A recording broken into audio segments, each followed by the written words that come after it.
വറഹ്മത്തുള്ളാഹി തആല വബറകാതുഹു. പ്രക്ഷുബ്ധമായിരുന്ന അറേബ്യ ഇന്ന് പ്രശാന്തമാണ്.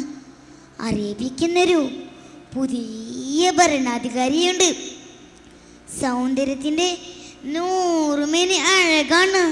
ആ സൗന്ദര്യം വാക്കിലും പ്രവൃത്തിയിലും നിറഞ്ഞൊഴുകുന്നത് ആർക്കും ആസ്വദിക്കാനാകും.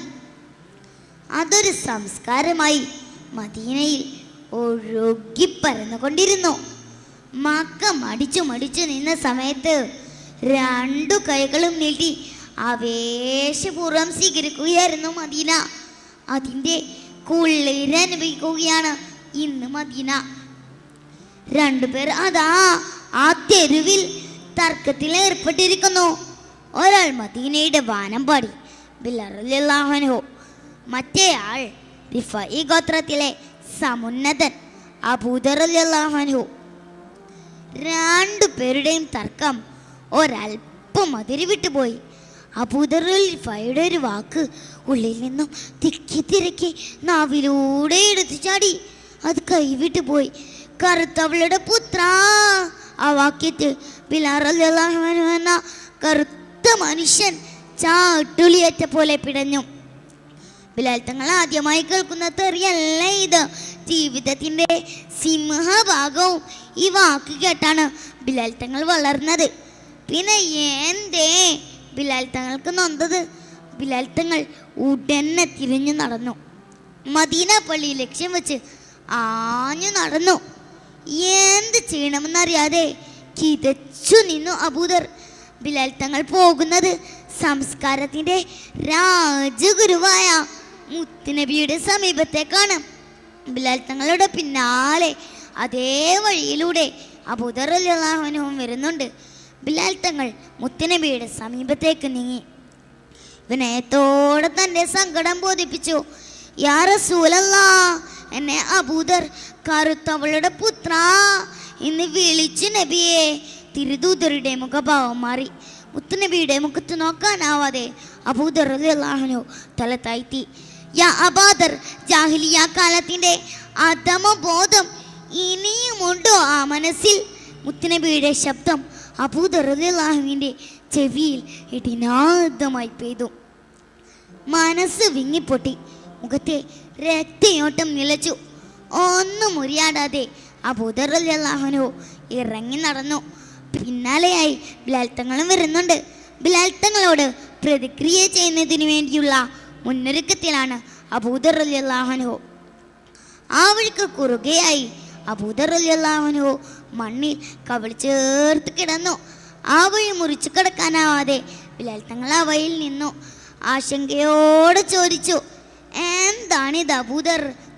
അതിൻ്റെ മറുപടി ഒരു കരച്ചിലായിരുന്നു. ബിലാലേ, പ്രിയപ്പെട്ട ബിലാലേ, താങ്കളുടെ കറുത്ത കാലുകൊണ്ട് ഈ വെളുത്ത കവിളിൽ ചവിട്ടു ബിലാൽ. ഷോ, എന്താണിത് അബൂദർ? ഇല്ല, താങ്കൾ എൻ്റെ കവിളിൽ ചവിട്ടിയിട്ടല്ലാതെ ഞാനിവിടെ നിന്നും എഴുന്നേൽക്കില്ല. എൻ്റെ ഉള്ളിലെ ആത്മബോധം നശിക്കട്ടെ. ബിലാൽ തങ്ങളുടെ കണ്ണുകളിൽ നിന്നും ചുടുബാഷ്പം അണ്ണ പൊട്ടി. കുനിഞ്ഞു നിന്ന് ആ വെളുത്ത കവിളിൽ ബിലാൽ തങ്ങൾ അമർത്തി ചുംബിച്ചു. പ്രിയപ്പെട്ട അബൂദർ, ഈ കവിള എനിക്ക് ചവിട്ടാനുള്ളതല്ല, മുത്തം വെക്കാനുള്ളതാണ്. ആ രണ്ട് സുഹൃത്തുക്കളും ഗാഢമായി ആശ്ലേഷിച്ചു. രണ്ടുപേരുടെയും കൺകളിൽ നിന്നും ഉതിർന്നു വീണ ചുടുബാഷ്പത്തിൻ്റെ ഉപ്പ് അലിഞ്ഞ് ഒന്നായി ചേർന്നു. അതെ, മുത്തുനബി പഠിപ്പിച്ചു തന്ന സൗഹൃദത്തിൻ്റെയും സ്നേഹത്തിൻ്റെയും ഭാഷയും പ്രധാനങ്ങളുമാണ് നമ്മളിവിടെ കണ്ടത്. സുഹൃത്തിന് ഇഷ്ടമില്ലാത്ത ഒരു വാക്ക് പോലും പറയാതിരിക്കാനാണ് മുത്തുനബി സല്ലല്ലാഹു അലൈഹി വസല്ലം നമ്മെ പഠിപ്പിച്ചത്.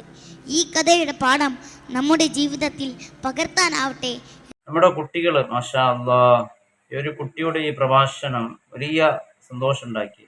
കാരണം ഒരുപാട് കുട്ടികൾ, കാരണം പല നാടുകൾ സ്വർണങ്ങളുണ്ട്, പക്ഷെ ആ സ്വർണങ്ങളുള്ള നാടുകളിൽ പലരും ദരിദ്രരായി ജീവിക്കുന്നുണ്ട്. എന്തുകൊണ്ട്?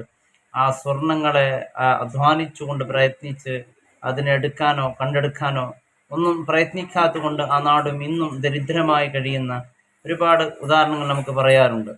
അപ്പോൾ നോക്കൂ, നമ്മുടെ മക്കളിലുള്ള കഴിവുകൾ അതിനെ നാം അവരുടെ മികവും അവരുടെ കഴിവും നാം പുറത്തു കൊണ്ടുവന്ന് അവരെ പ്രോത്സാഹിപ്പിച്ചുകൊണ്ട് മുന്നോട്ട് വരികയാണ്. ഭാവിയിൽ തീർച്ചയായും ആ മക്കള് പരിശുദ്ധമായ ദീനിൻ്റെ പ്രചാരകരാവുകയും ദീനിയായ കാര്യം വളരെ മനോഹരമായി ജനങ്ങളിലേക്ക് എത്തിച്ചു കൊടുക്കുക എന്നുള്ളത്, അള്ളാഹു നൽകുന്ന ഈ വാക്ചാതുര്യം എന്നുള്ളത് അത് വലിയൊരു അനുഗ്രഹമാണ്. അത് ദീനിയായ രീതിയിൽ ഒരുപാട് കഴിവുള്ള എത്ര ചെറുപ്പക്കാരെ അൽഹംദുലില്ലാഹ് മനോഹരമായി പാട്ട് പാടുന്ന അല്ലെ നല്ല രീതിയിൽ അവതരിപ്പിക്കുന്ന ആളുകൾ ചെറുപ്പക്കാരൊക്കെ ഉണ്ട്. പക്ഷെ അവർക്ക് വിശുദ്ധ ഖുർആൻ കൃത്യമായി ഓതാൻ കിട്ടുന്നില്ല. ഒരുപക്ഷെ അവർ വിശുദ്ധ ഖുർആൻ വളരെ മനോഹരമായി പഠിച്ചിരുന്നുവെങ്കിൽ അൽഹംദുലില്ലാഹ് ഇന്ന് അവരുടെ ആ മനോഹരമായ ഖിറാഅത്ത് കേൾക്കാൻ എന്ത് സന്തോഷമാകുമായിരുന്നു.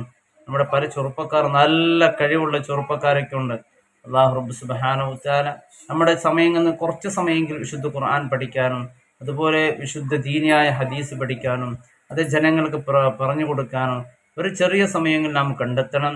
ഇത്തരത്തിലുള്ള കുട്ടികൾ നമ്മുടെ ശ്രദ്ധയിൽ പെടുകയാണെങ്കിൽ ആ കുട്ടികളെ പ്രോത്സാഹിപ്പിച്ച് നല്ല ഒരു ദിശയിൽ അവരെ കൊണ്ടുപോകാൻ നാം പ്രയത്നിക്കേണ്ടതുണ്ട്. അള്ളാഹു പൊന്നുമോനിക്ക് നല്ല ഒരു പ്രഭാഷകനാകാനും അത് സമൂഹത്തിൽ അതിൻ്റെ ഗുണം ജനങ്ങൾക്ക് എത്തിച്ചു കൊടുക്കാനൊക്കെ അള്ളാഹു തൗഫീഖ് ചെയ്യട്ടെ.